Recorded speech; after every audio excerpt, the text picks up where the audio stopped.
To each and everyone.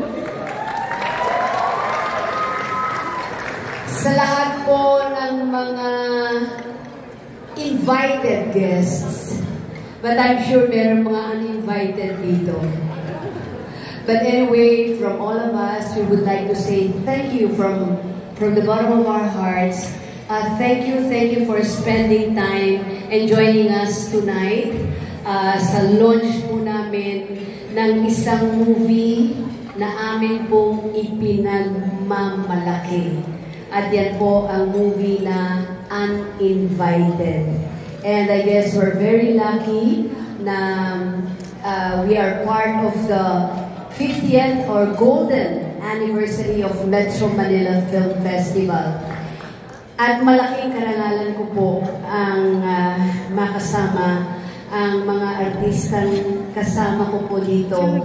Karangalan ko pong malaki sa akin pong career. And to be directed also by none other, first time, Direct Dan Villegas. Directed by, thank you. And again, sa lahat po, from our friends from the media and our personal friends, sa inyo pong lahat, maraming salamat. Please enjoy the evening.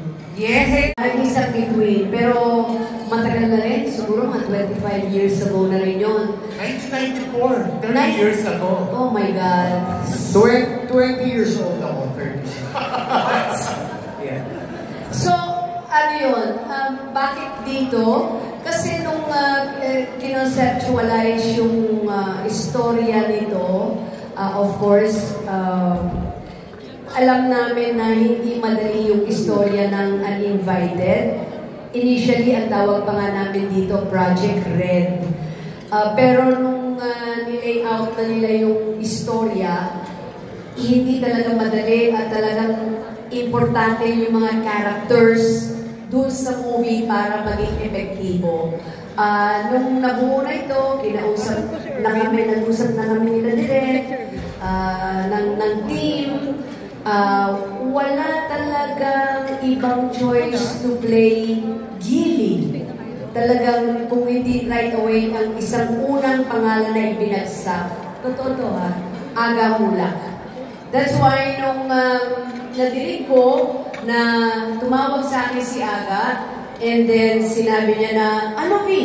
Totoo ba? Gagawin natin pelikula ito? Totoo ba? Gagawa tayo ng pelikula? Tapos sabi ko, Aga, tanggapin mo dahil kung hindi, isosoli ko na yung kandila bilang ninang nyo ni Christine sa kasal. Sabi ko, pag hindi mo tinanggap to, babalik ko na yung kandila sa inyo ni Shirley. Kasi ninang nila ako sa kasal. Kaya tanggapin mo na to dahil gusto na kitang bakbakan. Yun, doon nag-upisa yun. And now, ito na, tapos na yung pelikula namin. Si Aga, kumusta na yung pag-uusap ninyo? So how can you just say no? When the film was offered sa akin, all I had to do was call her first, and then sabi ng project aide sa akin sa table, Sir, tatawagin mo, bakit hindi? Nakapost ko siya parate. So, I mean, we're good friends, so I called her up and I just asked her the question. Gagawin mo ba to? Ikaw ba talaga? Tuloy ba talaga to? Sabi niya, yes.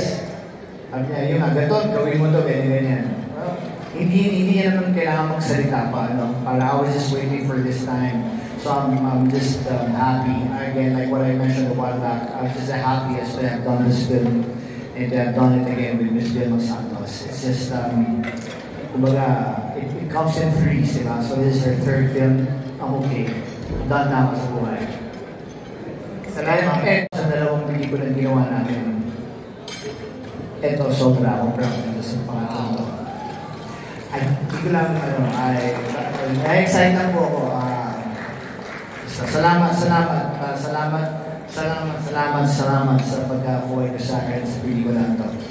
And if I may add, kung dadagdag ko lang, yung talagang napa-excite ako na talagang sabi ko, gawin na, mag-shooting na. When I learned also na umuo si Nadine. In all sincerity, Nadine, you know that.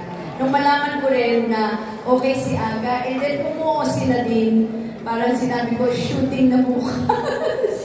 So, malaking bagay sa akin yun na talagang nakasama ko si Aga and si Nadine. And then, while preparing for the shoot, nalaman ko pa kung gaano kabibigat yung mga artistang makakasama namin sa movie. So, the whole time I was doing the movie, kahit na I was feeling bad, nagkakasakit na ako, tuloy pa rin. Kasi na-inspire at na-in-love ako sa Uninvited. Salamat. Totoo yun, nung sinabi nga sa akin kasama si Nadine, sabi ko si Nadine, ang lady ko siya. Sabi ko, hindi, anak mo siya. Sabi ko, buti naman. Yun lang, maraming salamat.